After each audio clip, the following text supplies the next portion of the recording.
বিসমিল্লাহির রহমানির রহিম। দেশে বিদেশে আমার প্রাণপ্রিয় বাংলাদেশি ভাইরা যারাই এই অনুষ্ঠান দেখছেন, আমার লাইভটি দেখছেন, তাদের প্রতি আমার অশেষ কৃতজ্ঞতা এবং সালাম।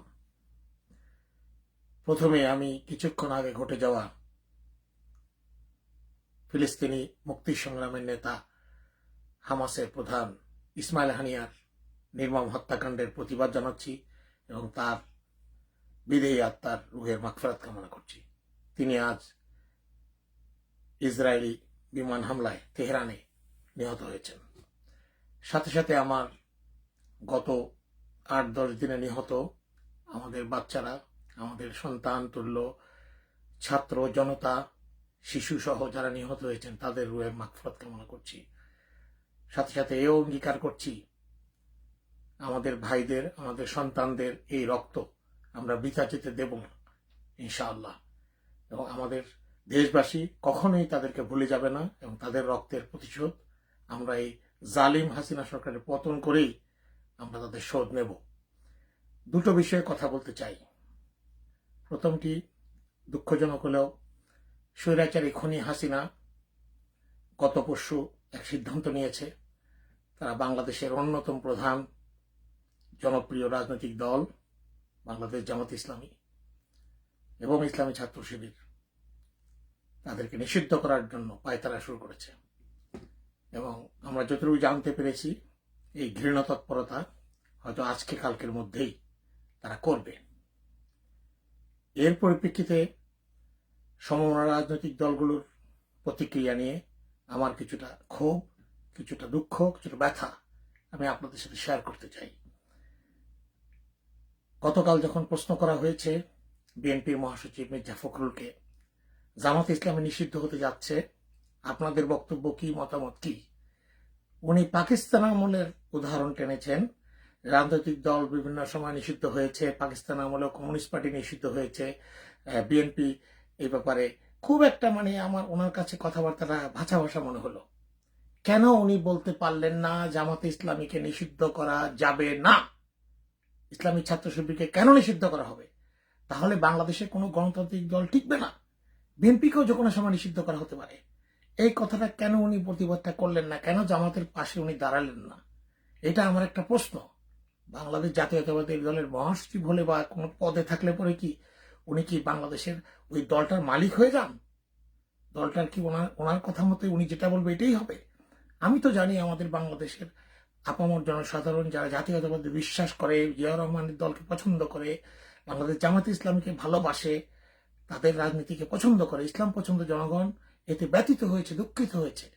কেন বাংলাদেশ জাতীয়তাবাদী দল জামাত ইসলামের নিষিদ্ধের ঘোষণায় বা এই প্ররোচনায়, প্রক্রিয়ায় কেন প্রতিবাদ করতে পারল না? অথচ জামাত ইসলামী কিন্তু বরাবরই শত প্রতিকূলতার মধ্যেও বিএনপির বিভিন্ন আন্দোলন সংগ্রামে তারা যুগপথভাবে হোক, নিজে যেচে পড়ে হোক, ওনারা কিন্তু আমাদেরকে সমর্থন দিয়েছেন। এটা কিন্তু আমরা ভুলে গেলে চলবে না।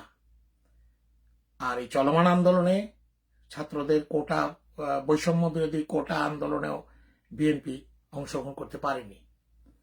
করছি, করব, সমর্থন দিয়েছি, দিচ্ছি, ঠান্ডা হলে আবার যাব, আন্দোলন হবে, এসব কথা জনগণ আর খায় না। এই জন্য জনগণ বসে থাকবে না আপনাদের নেতৃত্বের জন্য। আপনারা যেটা বলবেন ওটা যদি না করেন, আওয়ামী লীগ যেমন হাসাহাসি করে, ঈদ কোন সেই ঈদ, তারপরে আন্দোলন করবে বিএনপি, এগুলো নিয়ে আমাদের কাছে ভালো লাগে না। দেশের ছোট ছোট বাচ্চা ছেলে মেয়েরা আমাদেরকে আন্দোলন শিখিয়ে দিয়েছে, কিভাবে করতে হবে শিখিয়ে দিয়েছে। এবং ভারতের রয়ের সহায়তায় তাদের বুদ্ধিতে, প্রেসক্রিপশনে শেখ হাসিনা এখন চলছে, আগে তো চলতো, এই আন্দোলনকে দমানোর জন্য তারা সব তাদের কথা মতো সবকিছু করেছে, সেনাবাহিনী নামানো পর্যন্ত। কিন্তু আমার নিরস্ত্র ছাত্র জনতা, একেবারে নিরস্ত্রই বলা যায়, লাঠি ছাড়া তাদের কাছে কিছুই ছিল না। তারা কিন্তু বাংলাদেশ সেনাবাহিনী নামার আগ পর্যন্ত প্রত্যেকটা বাহিনীকে পরাজিত করে একেবারে পলায়ন করার অবস্থা করেছে। আর আওয়ামী লীগের গুন্ডা বাহিনী, হেলমেট বাহিনী, ছাত্রলীগের, যুবলীগের বাহিনী, কুকুর বাহিনী, তাদেরকে তো তারা আগেই বিতাড়িত করেছে, তারা তো পালিয়ে গেছে সব। সেটা কিন্তু আমরা দেখেছি। সেই দেখার পরেও আমরা সেই আন্দোলনের সাথে একাত্ম হতে পারলাম না। এই ব্যথা, এই দুঃখ প্রবাস থেকে আমার চিরজীবন রয়ে যাবে। অথচ আমরা কিন্তু এই বাংলাদেশের খুনি হাসিনা সরকারের রোষানলের শিকার। 14-15 বছর দেশে যেতে পারি না, মা মারা গেলে দাফন দিতে পারি না, বাবা অসুস্থ হয়ে মরে যাচ্ছে দেখতে পারি না, বাড়িঘর ক্রোক হয়ে যায়, সেনাবাহিনী জায়গা পেয়েছিলাম সেটাও বাতিল হয়ে গেছে, কিছুই নাই বলা যায়। কিন্তু আমরা ভয় পাই না, কেয়ার করি না। আমি যদি বেঁচে থাকি, আল্লাহ যদি আমার ইমান নিয়ে আমাকে 4টা ডাল ভাত খেয়ে যদি সম্মানের সাথে কাপড় চোপড় নিয়ে একটা ঘরে রাখার ব্যবস্থা আল্লাহ করে, শুকর আলহামদুলিল্লাহ। কিন্তু আমরা চাই বাংলাদেশের মানুষ যে তাদের স্বাধীনতার যে আকাঙ্ক্ষা, নিজের দেশে পরাধীন থাকা, ভারতের তত্ত্বাবধানে ভারতের কারিকুলামে পিষ্ট হওয়া, এর চেয়ে যাতনা, আমার মনে হয় এর চেয়ে যাতনা আর কিছু হতে পারে না। তাই আমাদের জনগণকে আজ মুক্ত করতে হবে। এই স্বাধীনতার সংগ্রাম আবার 7 নভেম্বরের মতো আমরা আবার বিপ্লব ও সংহতি ভাবে করে বাংলাদেশকে আবার স্বাধীন করব আশা করছি।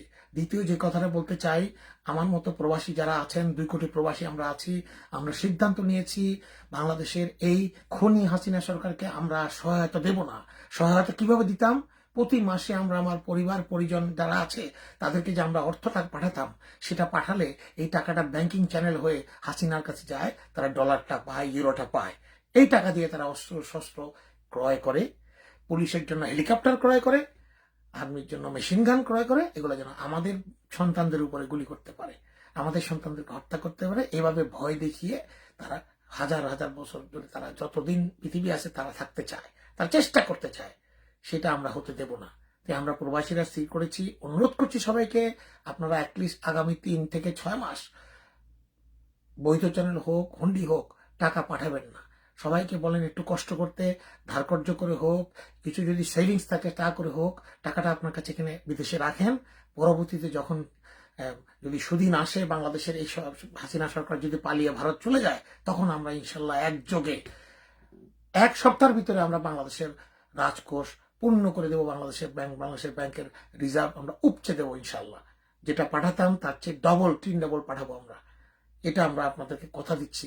বাংলাদেশের জনগণ আজকে যেই কষ্ট করছে, যেই নির্যাতন সহ্য করছে, মৃত্যুকে ভয় করছে না, বুকে দাঁড়িয়ে গুলি নিচ্ছে, তার তুলনায় এই কষ্ট কিছুই না। পরিবার পরিজনকে বলেন একটু কম খাবা, একটু কষ্ট করো। এখন আর কোনো বিলাসিতা করো না। বাড়িঘর কেনার থাকলে জমি থেকে এখন কেনার দরকার নাই, করেন। দেখবেন আপনি হাসিনা কিভাবে সেই জয় বাংলা হয়ে যায়। এবং আমাদের এই জুলাই মাস আমাদের শোকের মাস, এই জাতি জুলাই মাসকে কোনোদিন ভুলবে না। আর আগস্ট মাস তারা যে পালন করে শোকের মাস, কাঁদো বাঙালি কাঁদো, এটা তাদের জন্য সীমাবদ্ধ থাকুক। আমাদের বাংলাদেশের জনগণের সব আগস্ট ফাগস্টের এগুলা ধারি না আমরা। এগুলার অর্থে বলতে পারি এগুলার ওই টাইম নাই, আমাদের এগুলার গোনারও টাইম নাই, আর ওই চয়েরও টাইম নাই। এটা আপনাদের মাথায় রাখেন। আগস্ট মাসে এইসব এখানের মধ্যে ওই যে চাঁদা তুলে, গরু জবাই করে, মানুষকে চাঁদা তুলে অত্যাচার করে, মাইক বাজিয়ে ওই মেজবান করে, এগুলো আপনারা করতে দেবেন না। বাধা দেন। নাগরিক অধিকার, জনগণের অধিকার, জনগণের শক্তি, সবচেয়ে বড় শক্তি। আল্লাহ আপনাদেরকে সহায়তা করবে। আসেন আমরা এই খুনি হাসিনা সরকারকে সম্পূর্ণ অসহযোগ করি। এবং ছাত্র জনতা যে আন্দোলন শুরু হয়েছে, যে 1 দফা আন্দোলনে আমরা উপনীত হয়েছি, হাসিনার পতন ছাড়া ছাত্র জনতা ঘরে ফিরবে না। এবং আমি সেনাবাহিনীর প্রধানকে আবার অনুরোধ করছি, আপনি শেখ হাসিনার আত্মীয় হিসাবে আপনি যেটা করছেন, এর বিচার কিন্তু আপনাকে সম্মুখীন হতে হবে। সাথে আরো কিছু সিনিয়র জেনারেল আছে যারা হাসিনার মদতপুষ্ট, আরো কিছু মিড লেভেলের ব্রিগেডিয়ার জেনারেল লেভেলে আছে, তারাই কিন্তু আজকে সেনাবাহিনীকে পরিচালনা করছে।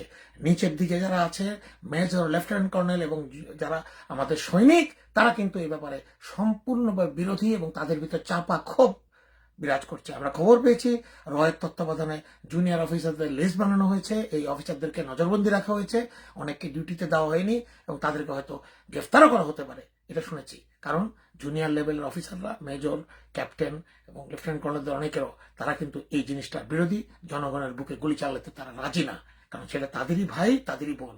আমি ক্ষুদ্র কণ্ঠে আমার ভাইদেরকে অনুরোধ করলাম, আপনারা এটা বন্ধ করেন, নাহলে আপনাদের পরিণতি বাংলাদেশ পুলিশ, বাংলাদেশের যেই বিজিবি, তার মতোই হবে। ধিকৃত হবেন, ভারতও পালাতে পারবেন না, এখানে মানুষের কাছে নিগৃহীত হবেন, মারধর খাবেন, গণপিটুনি খাবেন, আর কি হবে বলতে চাই না।